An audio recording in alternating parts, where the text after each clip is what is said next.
This is something we get asked a lot about, installing these tips and how you cut them down and how you make them fit. So in that video you saw that we cut the outside body down right down to about here.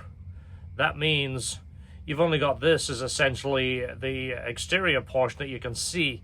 This is going to be attached to the exhaust. Obviously the exhaust flows through here. This is essentially just the trim part of the exhaust. It's all one piece, but as you see, it's hollow through here.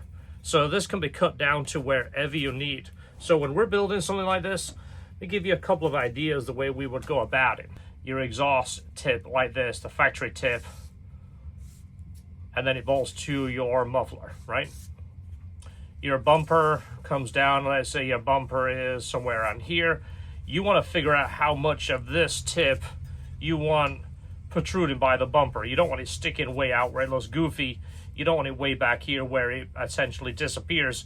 And also the gas kind of like circulates here, and it will often burn the lip of the bumper. So this is how much of the tip you want showing.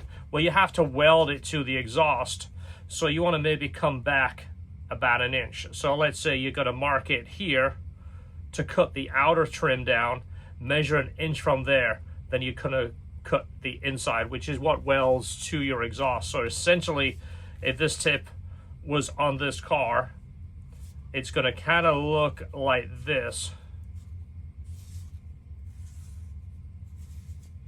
This is the outer portion right here to this edge.